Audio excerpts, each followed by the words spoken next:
Good morning. Hello, weather. I know you live here, so you're like, it's like this all the time. New York, we've been having kind of an Indian summer, but it's been humid and gross, so it hasn't been that fun. Okay, today we're gonna make some delicious, I feel a little embarrassed making tacos in San Diego. Like, I'm like, I don't know if I should really be making tacos here. Like, I have no problem making tacos in like Washington, D.C., because like they don't know how to make tacos there. It's like, fine. But I feel like here, you should probably come tell me how to make tacos. Or, what's the really good fish tacos? They're like at a bar called South Beach, which is in Pacific Beach, right? Or Obi, right? It's always so confusing when I try to tell people that. I'm like, it's like a bar, it's weird. They're really good though. Okay, so today we're making a jicama slaw, which you probably all know what jicama is, right? The root vegetables. And I'm going to show you this recipe for this pork, but actually you don't even need to make this recipe for the pork because you can purchase the pork at Target already cooked at Super Target. We have this product line from Cooking Light, from our test kitchen, really wonderful proteins and vegetables, and we sell them in the refrigerator section at Super Target, and they're so great. So today I'm working with the chipotle pork roast, but I'm going to show you the sauce in case you did want to do it with your own pork yourself.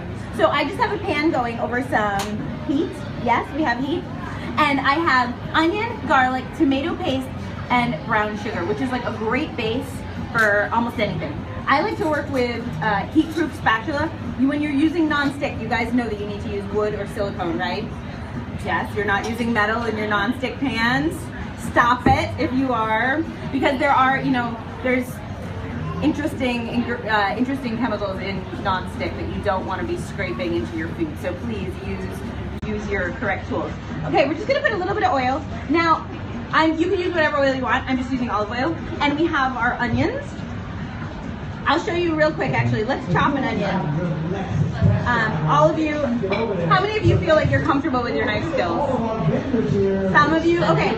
I can't say enough good things about YouTube. There are some wonderful videos now on YouTube. So if you just look, for a chef that's teaching a knife skills class on YouTube, it's amazing how much you can learn. So I like to make sure I have a nice safe surface. So I'm cutting off the ends so that it's flat, right? You always never cut on anything wobbly. Nice and flat.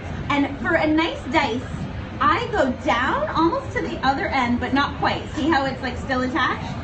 And then again. So now I'm creating sort of this stack, right? And then I'm going up, making almost like a bloomin' onion, which we don't eat, right? Because those are not healthy. No, we would not eat those. Those kind of gross me out. There is like, even just the idea of it. Okay, so now do you see what I have going on here?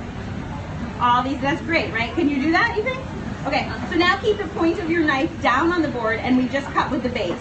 Don't be like my grandmother and cut like this. Stop it, don't do that. Bless you. And not only that, but she's using like a steak knife from like 1928, right? She's not even like using a chef knife.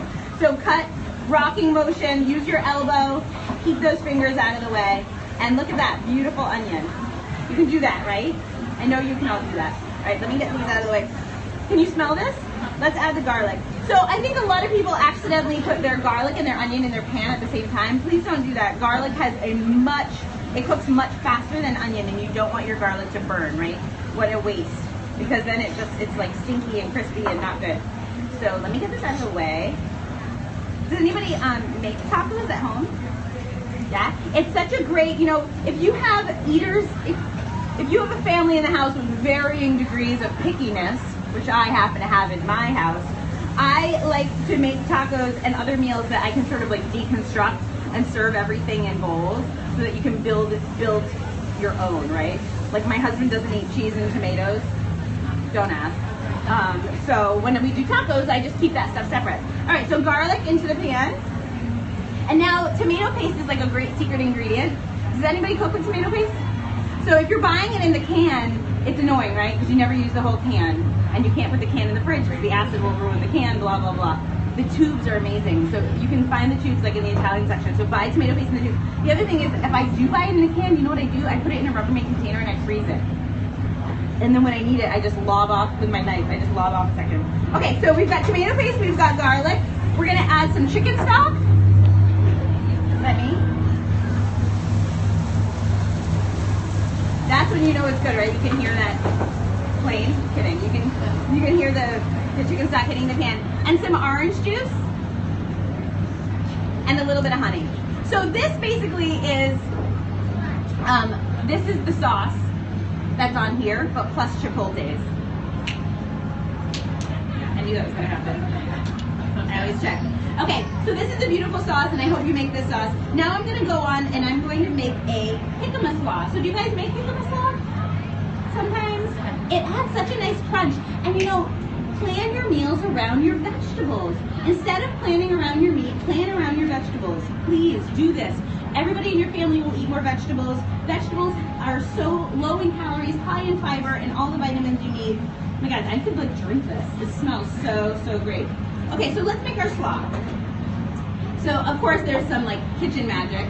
Oh look, nice, wonderful matchstick jicama. But I'll show you real quick.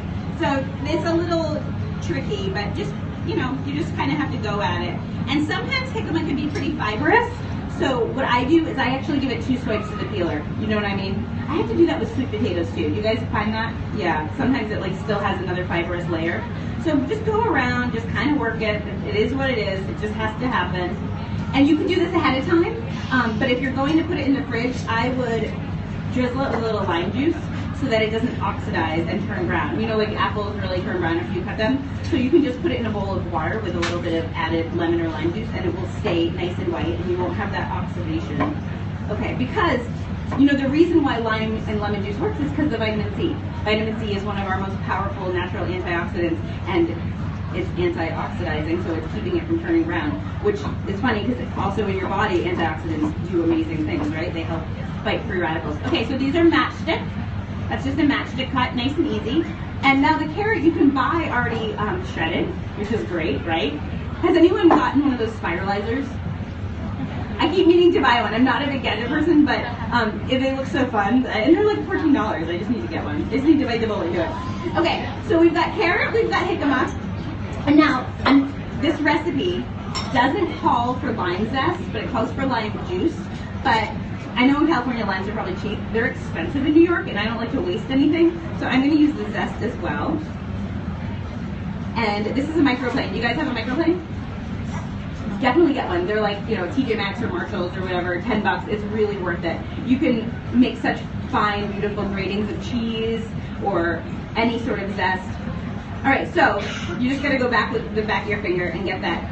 It smells so good. So a good trick too, if you've been cutting garlic and your fingers stink, lemon or lime juice will really help cut the stink. All right, so we've got our lime juice, we've got our lime zest, cilantro. So how many of you like cilantro? Yeah, I'm a big cilantro fan. The more the better. You don't like it? Tastes like soap? Don't feel bad if you don't have the enzyme in your mouth. Yeah, there's like add that to the list of like boring dinner party conversation topics, right? Cilantro, yes or no? Sorry, I'm running out of things to talk about. No, I'm kidding. All right, so wonderful lime juice and cilantro. Please remember the stems on cilantro are totally edible, right? So chop them right up with it. Always give your cilantro a good wash. Mine always is like pretty dirty when I buy it. I don't know about you. Out here, do you guys have good farmers markets around? Yeah, probably amazing, right? You probably have cilantro like just growing everywhere, like in your yard. Although with the drought, any gardeners? Nobody gardens? Yeah? Has it been hard this year with the water or? No, not really. That's great. What do you grow? I have an herb garden, so lots of herbs. And Nice. tomatoes. Nice. So, I am a big cilantro fan. Sorry, guys. For those of you that don't like it. So I'm putting plenty of cilantro. That's how I like my guacamole too. Lots of cilantro. And let's just use some tongs to toss it. And you know, that's it. Now it just needs salt and pepper and it's ready to go. Some recipes will call for oil on jicama slaw, but I think it's totally unnecessary. I think you just need the lime juice and the salt. Please don't forget salt. You know, we get nervous about the sodium in our food, so we're like, oh, be careful with the salt shaker. That's not where the sodium in your diet is coming from that's making your sodium high. It's coming from processed food and from eating out, from restaurant food. When you're adding a little bit of salt at your kitchen table, that is definitely not the problem. Okay, so I'm going to turn this off because it's definitely going. And switch out my pan. Just be careful, sweetie, because this is hot, okay? Caliente. So we're using corn tortillas. Again, this is California, so you all know about corn tortillas, right? Is that what you're buying? Yes, I hope. Okay. corn is a whole grain. So when you're eating corn tortillas, you can feel good about yourself. Yay! I just like to heat them up in a non-stick pan. If you're feeling adventurous, you could do this over an open flame in your kitchen, but I don't want to light anything on fire. Just so you know, your samples that you're about to get are not as hot as they could be because we were having the microphone issues. So you're gonna eat some cold tacos. I hope you don't mind. It's still okay. Any taco is a good taco. All right, that's good. That's the attitude I like. Okay, so this is this pork that comes in this package, and we just shredded it up with quarks. Shredded it. I'll just stop while I'm ahead. Okay, so I like to serve my tacos on a platter like this. These are so, how cute is this size? So I know when you go to like a taco truck, they double up the tortillas, but the dietitian in me, I just can't do that. I'd rather get like messy on my hand than eat double carbs. This is just unnecessary. So as long as you have good quality tortillas, I think you can do one. Listen, if calories are not a problem for you, go ahead, double your tortillas or whatever. But I like to use one tortilla. And you can buy yellow or white corn, whichever you prefer. So we're just gonna put a little bit of this yummy pork. And of course, like I said, you can make these your own. So maybe put out some pico de gallo, some guacamole, some shredded cheese, queso fresco, which is probably really easy to find here, right? I have to go to like 4 grocery stores in New York to be able to find it. How cute are these? This is a good way to, after Thanksgiving, to use up turkey, because you're like so sick of like stuffing and like American food or whatever after Thanksgiving. Make tacos with the turkey. Just add a little bit of chipotle sauce. Do you guys want to try it? You have samples coming around. How pretty is this? All right, who's gonna make this? I'm gonna make it. Good. And make sure, check your Super Target for this yummy pork. Try the samples, let me know what you think. And remember, plan your meals around your vegetables. We're here for another hour or so, so make sure to stop by our tent and say hi. And have a great day. Make sure to follow Cooking Light on Instagram and Facebook. And tag us in your photos when you make your big tacos. Don't forget yourself. Thanks, guys. Try them. Let me know what you think, and I'm around for questions.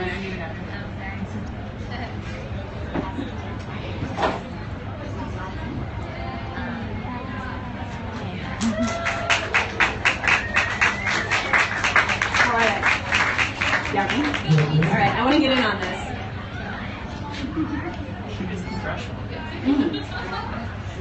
Thanks a lot. You make me feel bad. Who was paying attention? Huh? Mark, you want a taco? I get one taco right after I get done.